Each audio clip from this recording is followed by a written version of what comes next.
This episode of Truth Table is brought to you by 10 by 10, a movement dedicated to helping faith matter more to 10 million young people over the next 10 years. Through innovative resources and collaborative efforts, 10 by 10 supports youth discipleship across diverse communities. Visit 1010.org and follow at 10 by 10 Collab on social media to learn more and join the movement. Sisters, how y'all feel?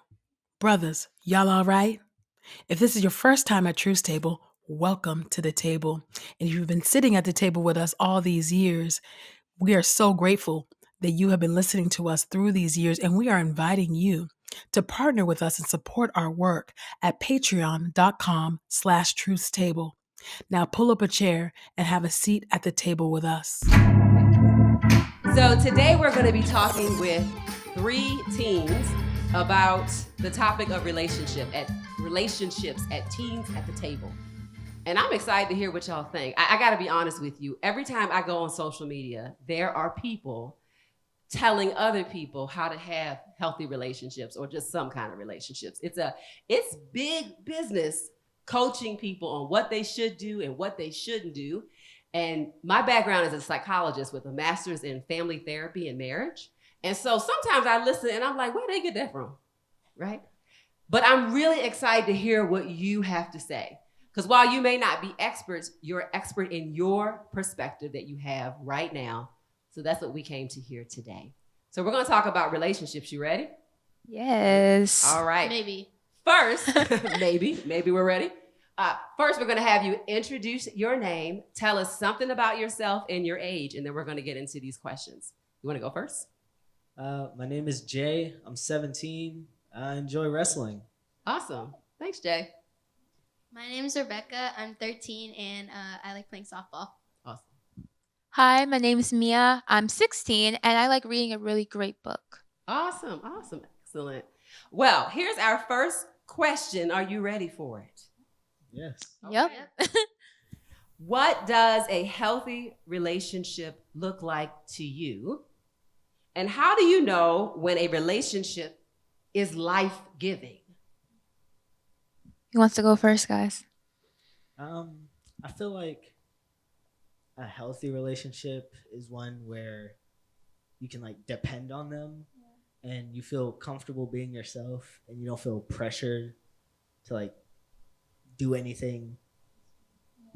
Really just pressured to do anything. You can just be yourself. Yeah, for sure. I think as well, I just think when it's genuine, there's no you're not, if you're with them or there's something you're trying to gain. It's just really just I like your company and I like who you are. And I think it's just both people kind of being together and being I like your company. And yeah, I just think it's being genuine with each other. Yeah, I agree with that. I also think that you should be proud of each other's accomplishments and you should cheer each other on and be there when the other needs them. So, yeah. Yeah, so this idea of showing up as who you actually are, not pretending, having that accepted, having someone who's proud of you, right, who doesn't try to dim your light, but is really excited about your accomplishments as well. So here's a follow-up question. Where do you think your ideas about what a healthy relationship should look like come from? I think for me, it's definitely my family for sure. They are amazing and I love them. But they taught me a lot about romantic relationships, friendships, and they always give me advice on various relationships. And I'm grateful for that because they obviously have more wisdom. They've been through more stuff. So I would say family, mostly my mom and my parents. But yeah. Awesome. Yeah, it's the same for me. It's mainly my parents though, because I kind of get a real life example of it, and they tell me how you shouldn't just take good enough. Because if someone's treats you okay, that doesn't mean that they're a good person to be around for you. Because sometimes they don't help you improve yourself or anything in a good way. Sometimes they just try to change who you are, and then sometimes you don't really need changing. So. Wow. It sounds like it's some lessons in there. So yeah, that's really helpful. How about you, Jay? What would you say? Where does your idea of what a healthy relationship come from? Some of my ideas, I guess, come from my parents. but then a lot of it is just my experiences, trial and error. You get to know people.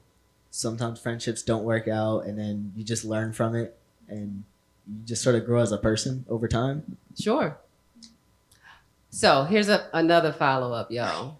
Another follow-up. Because when people hear the word relationship, what do you think comes to their mind first? Romantic. Romantic relationships, right? And that's not the only kind of relationships. As a matter of fact, in life, most of your relationships probably should not be romantic relationships, okay? So I would love for you to lean in a little bit more about the relationship of friendship. And what does it mean to be a great friend? And what do you personally think you owe someone else as their friend?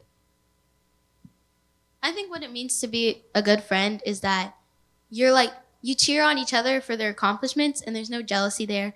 Like if they tell you something they achieved, like an accomplishment they did, there's no jealousy and you're just proud of them. And I feel like a lot of people don't really do that enough for each other. And sometimes there's jealousy and they kind of just think it's normal because of how often it happens nowadays. And I feel like having a friendship is important. Like, not saying you need a ton of friends, but having a couple genuine friends is really helpful. Excellent. Well, it sounds like also you are sorting the difference between a friend and what we might say some years ago, a frenemy, like someone who you think is your friend, but they can't really, as the scripture would say, weep with you when you weep and rejoice with you when you rejoice. And some people can cry with you, but they can't celebrate you, right? So it sounds like you're making a distinction between those. Who else would like to share? Like, what does it mean to be a good friend?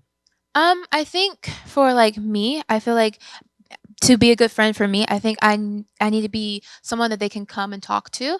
I think that also just takes time though for someone to be comfortable with you. But I think me being like, hey, like if you want to talk, I'm here for you, and just kind of giving them or letting them know that, hey, I am here for you. But also I think just having honesty and trust, being like, you don't have to be mean about it, when you're trying to be honest, but also make sure that they understand and know that you're coming from a genuine place of like, hey, I just want to tell you, I don't know about that person, or I don't know about what you're doing right here. I would suggest maybe you do something else, but yeah. Awesome. Thank you. And what would you add? For me, having like a real friend, it's like someone you can count on when you really need them. I mean, like, yeah, you guys will have your arguments. You'll make fun of each other. But when it comes down to it, if you really need someone to rely on, they'll be there for you. And you can generally trust what they have to say, know they're looking out for you, and, they have your best interests at heart. Excellent. Excellent. Okay, so here's my next question then. Now that we are good and warmed up, y'all ready? Yeah. How does your faith in church community influence the way you approach, or you might approach one day, dating or a romantic relationship? So what is your faith and maybe your church community? How does that shape and inform the way you would think about a romantic relationship? Yeah. So do you want to go, Rebecca? I'm sorry. Yeah. Okay. I think it helps shape your morals more, like to where it kind of helps you not settle for like good enough, like how I said earlier, and that you can find somebody that'll treat you well and will help you with your faith so you both can improve. So it's not just like one person gets something out of it, but so I'm not saying you need something out of the deal, but it's better for you both to improve than like just being there. Good, excellent. So if I'm tracking, you let me know if I'm picking up what you're putting down. That a part of what you've learned from your faith or your church community is that if you're in a romantic relationship with someone, that person needs to also be growing and you growing together, right? So that you're kind of, if we were using like Bible lingo, we would say something like iron sharpening iron, right? Which is why it's important to have someone, if they're growing, you want to be growing too, and vice versa. Right, because you're more likely to become like the company that you keep. Excellent. Okay, how about you, Mia? I think you were going to speak. Faith-wise, I think I have a lot of, when it comes to romantic relationships and what I see in like a partner, especially like a long, like lifelong partner, I think there's a lot of Christian values and I guess, traditional views that I still would like. But like she said, I think someone that you can grow, like faith wise, but also just like in life in general, For sure. grow with, learn from as well. Cause I feel like just because you guys are in a relationship doesn't mean that you guys know everything about each other, and you guys are still learning about each other and just about like life lessons, I think. So yeah, Yeah. for So sure. Jay, I want you to chime in, and then I've got a follow-up question as you should be ready to expect. Okay. Okay. Okay. I feel like church and like faith in general, it kind of teaches you what you should want in a relationship, and I guess like what the end goal should be. Like when you're looking for, like she said, lifelong partners or just people you're gonna spend a lot of time with, it kind of tells you what you should be looking for in a person. Does that help you? So here's my first question for you. It sounds like the church and faith give you a perspective for a long-term partnership. But let's say you're like 16 and you're not looking for your spouse. I mean, it's still gonna be important, but like when you're young, of course you're gonna make more mistakes and you're not gonna have everything together. So there's still gonna be a lot of trial and error, and there's some things you have to figure out for yourself because people can give you advice, but no one can really tell you how to live your life. You have to decide certain things on your own. Gotcha. So what has, and sometimes when we're taught things, like right on the nose, like explicitly, like someone's like, here's a teaching, 1, 2, 3, 4. And sometimes we learn things, and honestly, the way that we primarily learn things as humans is implicitly. Like we pick up the vibes, right? And sometimes we interpret it right, and sometimes we don't, okay? So what have you learned explicitly, like on the nose, and implicitly about what kind of partner you should want from the church and from your faith? I think explicitly, for sure, someone that, like you said, someone that can weep with you, but also someone who can rejoice with you, because not everyone can do that. Someone that will be by your side through like the rough days, but also the good days. I've also learned that someone who, like you said, doesn't bring you down. They're there to encourage you. Like I said, you need to be honest, but at the same time, you don't need to be cruel about it. It's just you being like just genuinely being honest with them. But I think for sure, explicitly and then implicitly, I think just like no games, if that makes sense. Because nowadays there's a lot of games and relationships, but something just really true and with true intentions, and being upfront, like, okay, I want this out of a relationship. What do you want out of this relationship? I sound old right there. But yeah, just that. That's excellent. Thanks for sharing. Anybody else want to chime in? What do you feel like you've been taught that you should want? I feel like you should want someone that'll help you grow in faith, but also you help them grow too, because you just should want that, and it'll help both of you in the long run. Excellent. What would you like say? One thing I've learned like explicitly is what to avoid in a relationship, like what type of people you should avoid hanging around a lot. And then like implicitly would be, just kind of like how to read people. Because like not everyone is going to be open about their intentions. So one thing you just kind of learn to figure out what people are really after. Sure. Okay, so here's a question. And you can answer this based on your own experience or what you think you would do going forward, okay? So who do you trust to give you wisdom about relationships, friendships, as well as like future romantic relationships, and why is that?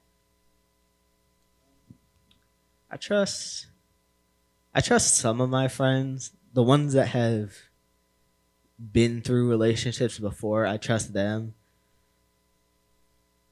Honestly, I don't talk to my family about relationships much. Not because I can't, but just because both my parents are married. It's been, and dating nowadays is pretty different. And then my brother, he has his own stuff going on. So mostly it's like my friends and people, my older brother, definitely, because, I like people who understand today's dating world, as well as just my own experiences, you Mhm. know, like kind of rely on what I've been through in the past to Mhm. kind of guide me in the future. Yeah. So maybe some friends, not all of them.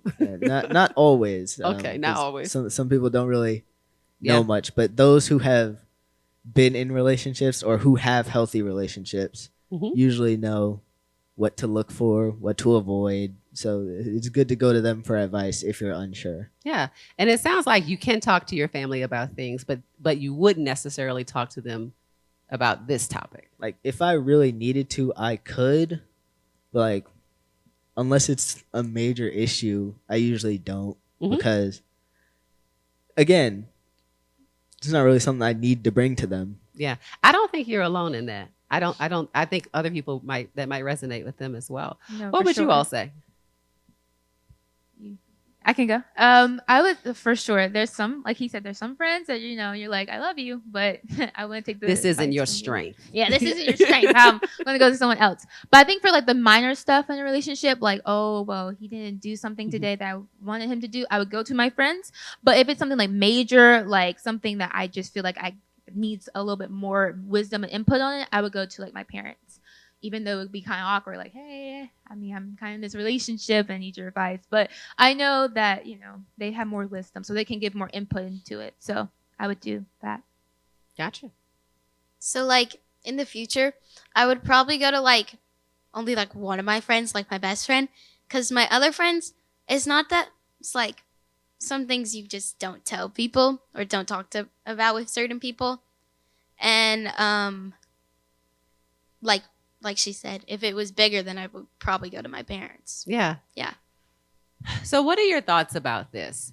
Should the church or like youth group, should that be a place where people talk about relationships and even romantic relationships? And if yes, I mean, you can say no, but if yes, what would be helpful in shaping that conversation? And what should it be like? I think under the right circumstances, it could be a place to talk about relationships, but it would require,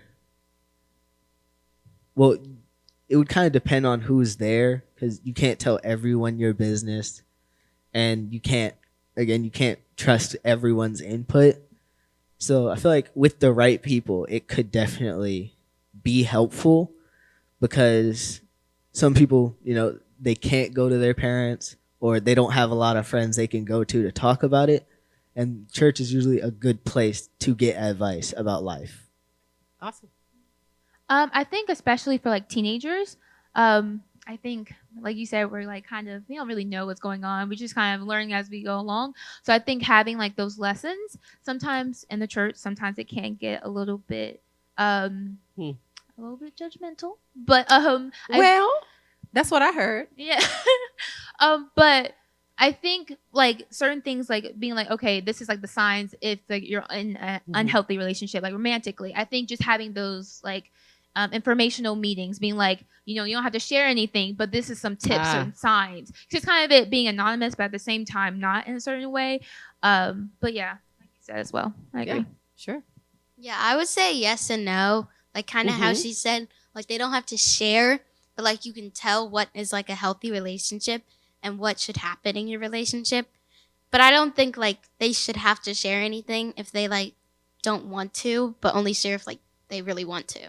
Yeah. So I mean, partly me, I feel like what you described was almost like kind of like an educational program that says, these are the 10 signs that this person is crazy. I mean, that's probably what I would title it. But something that helps people say, like, this is how you know you're in a relationship that's unhealthy or abusive, or these are some principles that we know from scripture about what it means to grow a healthy relationship, for example.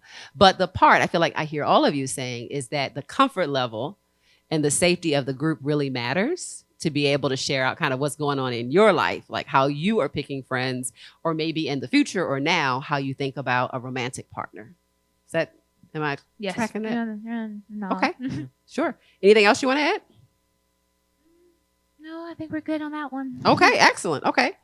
So have you ever had to walk away from a friendship or relationship that wasn't good for you? And what was that like?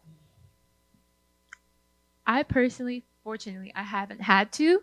Hopefully never in the future. But I know some people who have, and you know, it hasn't always been pretty, but I think it was necessary in order for them to be in a good headspace and for them to kind of have their peace.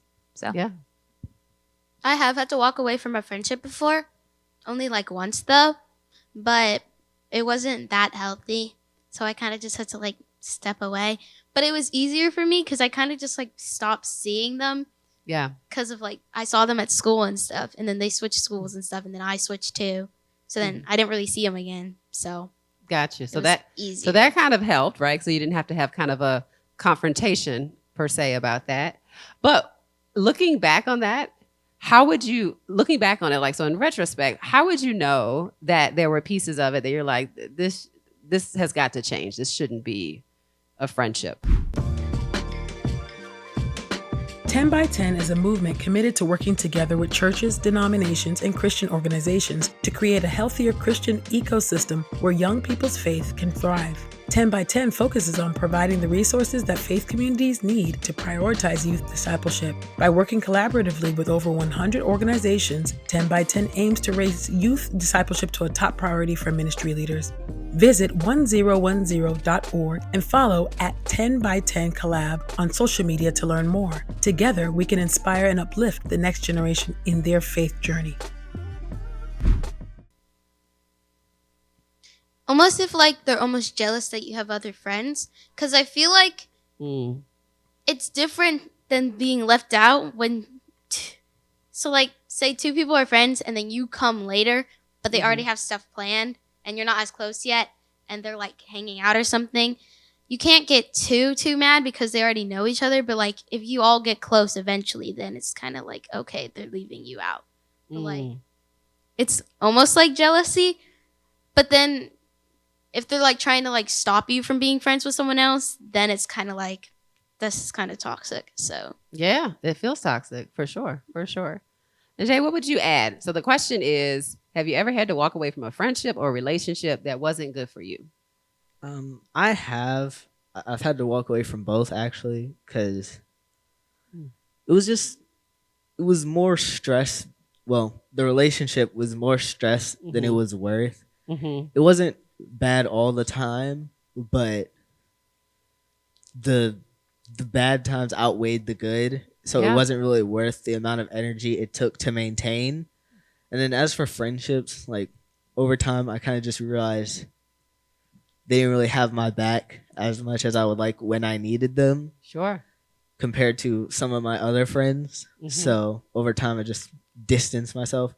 We didn't really stop being friends, but I wasn't as close with them as I was before. Yeah. So here's a follow-up, right? And so if you're like, no, this does not resonate with me at all, we'll move to the next question. But have you, looking back, have you ever been the friend that wasn't being a great friend? And how might you know that now? I think in middle school, maybe.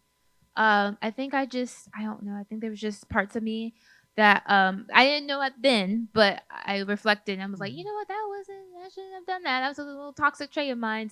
But luckily I learned from it. I reflected and I was like, you know what, moving forward, that's a trait I'm going to definitely work on. So yeah. Yeah. And give me an example of something. So see, this is your older self going back to your younger self. Yes. What would your older self say to your younger self about, hey, you need to I would tell her this? to chill out. I would tell her to chill out. No, I would tell her that, you know, friendships are genuine and that because it was about competition, like academic competition. And that was nothing on the other friend's part. That was on my part. And I would tell her that a friendship has more to do than just academics and competition. And you should not be competitive in any sort of way. And if that's your true friend, and if you really care about her, then you will not do those actions or those toxic. Yeah, for sure. Anybody else? I wouldn't say I was a bad friend. I don't think I never really have been. And none of my friends have really been bad. Sometimes you just like grow apart. For sure. But I feel like there's certain things I've done that was kind of something a bad friend would do, but I like eventually apologized to them. So it wasn't like I thought that I was the victim or something. I eventually figured out that it was wrong, and then I apologized. Yeah. But I wouldn't say bad friend though. Mhm. But yeah, everybody makes mistakes, right? But it sounds like a part of what you were able to do is at some point notice it, go back and try to make it right. Yeah, that's awesome. Jay, how about you? Of course, I can't really speak for myself how other people interpret. So Okay, some people who know that's a me, good disclaimer. so some people who know me might disagree, but I feel like in general, I've been a pretty good friend. I try anyway. I've definitely made mistakes, but generally speaking, I think I'm a decent friend. Yeah, I hear you. I have tried to be a good friend too along the way, but I am sure that I've dropped the ball as well, right? So, okay, so next question.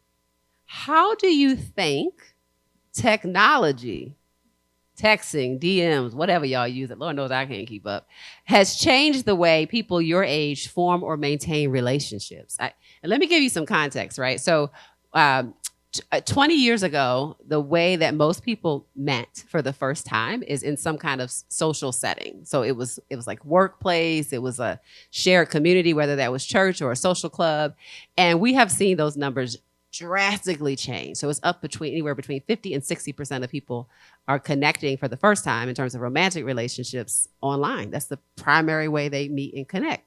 And that's really different. It's a different skill set, different expectations than seeing somebody face to face that you're gonna have to see again too, face to face, right? So talk to me a little bit about how technology, school me a bit, help me understand this. How does technology shape the way you or folks your age develop or maintain relationships? I feel like it's changed it a lot, like you said, but sometimes some of the things it changed are good, but then some of it is bad because like people can be kind of weird out there. So like you could be thinking you're texting a person your age and then you decide to meet up and then it's not a person your age and it's a random person that you've been texting that whole time. Yeah, so that feels like dangerous. That's like my mom ears. I'm like, that feels dangerous, right? There's a lot of people that catfish, and then it's especially worse when some people decide that they have that level of trust, but they've never really met. So I feel like, in my opinion, if you haven't met in person at least once, you don't fully know them. Yeah. Because they could just be a random person that is not your age. And especially on like dating apps and stuff, people can easily lie about their age because there's no confirmation of their age. Mm-hmm. So they can act like they're older or they're younger than they are. And they're not that age. And there's just, especially if you like share your like location or something with them, or you tell them your address, that's just not good. Especially because you don't know them. Yeah, I'm tracking for sure. That is not good. Well, I feel like you just gave a whole list of like bad reasons. Are there any like wins? Help me. Are there any good reasons? I mean, there's pros and cons to social media and just to meeting people online. I think a pro is that you guys can take it at your own pace. And you can talk in different ways. Like you don't have to call, you can text, and or you can you can go at your own pace. Because we do have something called the talking stage, and that's just, it's like the stage before dating, and you're just getting to know each other, and you're like, okay, do I actually like this person? Do I actually want to be with them? And the talking stage, depending on who the person is in their relationship, can last anywhere from like weeks, like as you were saying, or like months. But days. Oh yeah, some people do days. They don't actually wait and actually get to know them. Like they'll meet and then they'll just start dating, and they don't fully know the person. And then when they break up, they're surprised or something, or someone cheats. Or they're surprised when they're like actually find that there's like something like kind of a little like a red flag. It's like yeah. Wow. So look, I have to figure out the history of the word talking, like the talking stage, because that was definitely a thing in the 90s. So it at least goes back to the 90s. I got to figure out how long people have been using that language. But so Jay, how about you? What would you say about the ways in which technology have been helpful, harmful, or neutral in people starting and maintaining relationships? Again, there's all the cons that they said and the pros, but it also comes down to just like how you use it. Because while there is a lot of negatives, it can also be useful for like, let's say people move, you can stay connected For sure. You can meet new people that like family members or Mhm. such. And it's good for meeting people, but you have to be careful with it because you can't trust everything you see on there. So I feel like it really just comes down to how you're using it. Yeah, for sure.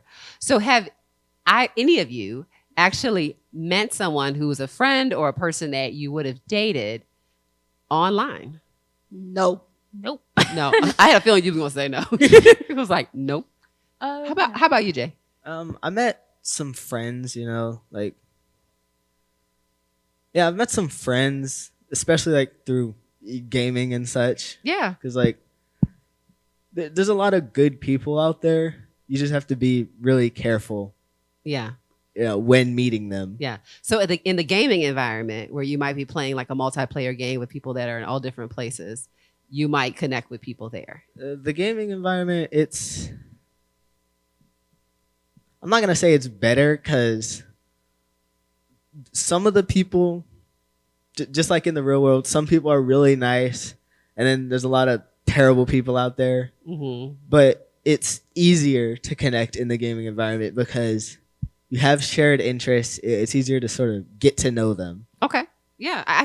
I can see how that could be the case. Yeah. And that feels really different than like a dating app or just someone just kind of dropping in your DMs, right? You're kind of connected through an activity that you already like. Can I add something? Yeah, sure. I do feel like if you are going to meet someone you met online, that you should at least meet them in a public setting. Mm-hmm. Yeah. So then if something bad were to happen, not saying it always will, that there's other people around. So then if you need help, you can just like call out for help or anything like that. Yeah. Because if you're at your house or something, nobody can help you. Yeah. You better teach these rules of safety, okay? Very important. I'm here for them. Okay, so here's the next question. And this has to do with relationships with adults in your life, right? And how you experience them. And so do you feel seen and valued by the adults in your life? Why or why not? I do most of the time. I don't always agree with everything. Mm-hmm. Especially with my parents. We don't agree on everything, like most people with their parents. But at the end of the day, I know, they have a lot more experience and they're looking out for me. They're just trying to do the best they can. Mm-hmm. So like, even if I don't agree, I respect what they have to say. Yeah. What might you say are some of the, not necessarily with your family, but just in general with people your age, what would be some of the things that you feel like there is kind of a conflict? What are like kind of some of the common things where people are not seeing eye to eye? Usually just like social stuff. Because Mhm. like, as my parents always say, it was a lot safer before. Okay. Whereas like now, you got to be careful with pretty much everything. Like, I go out, my parents are worried about me, Mhm. like be safe. I need to know where you're at, who you're with. Mm-hmm. And it makes sense. It's annoying for Mhm. sure, but I understand where they're coming from. Yeah, yeah. When parents are like, be safe, they give you the be safe, be safe, be safe, be safe. What are you also hearing along with that? Like in the moment, Mhm. a lot of times I'm just like, I don't care about that, man. I'm trying to go have fun. Mm-hmm. But like, when you really think about it, they're worried about you. They want you to be safe. Mhm. They want you to come back home safe. They don't want you to get hurt or anything. So, they're just parents being parents, pretty much. Mhm. Trying to look out for you, take care of you. Yeah. So even if it is annoying, at least you know why they're doing what they're doing. And they're right. Gotcha. Okay. Look, I bet they're gonna love to hear that part of this clip. So, but let's pick up Rebecca and Mia into the conversation too. So, do you feel seen and valued by adults in your life? Why or why not? Yeah, for the most part. But with certain things, like they try to understand certain things, sometimes they don't, and Yeah. they only understand it in a certain way. And sometimes, since like you're younger than them, they sometimes don't want to listen Mm. because I feel like everyone can learn from each other in certain ways. But sometimes being older, you don't usually want to listen to people younger than you, and it's hard to like switch to be able to learn from them. But I think it actually helps in the long run learning from them because things are different. Mhm. So, yeah. And What's something that you feel like, and it can be an example from your own life or something that you've observed that you feel like there's wisdom that people your age have, and you've seen people who are older not really listen to them about? What might that be? What comes to mind? I think sometimes it's kind of like when to say certain things. Like if they're going to say something about how someone does something, maybe don't say it around that person, because nowadays people are a little sensitive. And I'm saying, not saying that they were before, weren't before, but I feel like people are just a slight bit more. Mm-hmm. And maybe it's just because when people insult people, everyone kind of just like comes for them. So it's kind of like, Yeah. I mean, I think when I think about your generation, I think you're the generation who knows a lot, even if you're not using this language of like cancel culture, or like the fact that that words have like long-term implications. And that makes sense to me. I think, thanks so much for explaining it. Mia, what would you add? So do you feel seen and valued by adults in your life? Why or why not? I do, for sure. I think I relate to both of their things. Like Mhm. sometimes it's like, you can't say that word and that's offensive now. And they're like, what? I'm like, yeah, it's offensive Oh, I see. now. Yes. Like, Now I'm really now I'm "It's really offensive tracking with now," y'all. And they'll just say it out loud. I'm like, guys, y'all can't say that. You can't say that. But for the most part, I do feel appreciated. Yeah. And I can go talk to them. But it's just certain things. It's like, yeah, like she said, being sensitive. And also, this is not like that big, but like with technology, they think they know best. And I'm like, that's not how you do it. If you just do this, and they're like, no, I learned it. I know how to do it. It's like, no, it's not. I'm going to let you do it, though. I'm going to let you do it. Gotcha. So here is our last question. Y'all ready? Has it moving along? How you feeling? You're doing a great job. What would you want, since we've been talking already about, do these adults listen? Can they take your wisdom or not? But what would you want older generations, and we sound like we're 100 years old, but what would you want older people to understand about your generation and how you build and maintain relationships? So you have an opportunity right now with pretty large audience that's going to be made up of this population of the older generation. And they're going to listen to you. There's no doubt about it, okay? They're going to listen to what you have to say. And they may even listen to you more closely and in a non-threatened way than they might listen to the 17-year-old or 15-year-old that's in their life. So what would you want the older generation to know or to understand about how your generation builds and maintains relationships? I mean, I guess one thing would be like, a lot of times things were very different when they were younger. So like now, some things haven't changed, but relationships are a lot more complicated now. So while I do appreciate the advice and, I definitely respect it, there's going to be a lot of like, I'm going to have to figure some stuff out on my own. I'm going to have to trial and error, I guess, because like, What might be some of the complicated pieces? because like just people are more complicated, like they said before, more sensitive. It's easier to meet people. Information spreads quicker. Okay. So you really got to be a little more, I guess, tactful with how you go about maintaining relationships. So things don't always work the way they used to. Mm-hmm. So sometimes, advice that would have worked when they were younger is not really that effective anymore.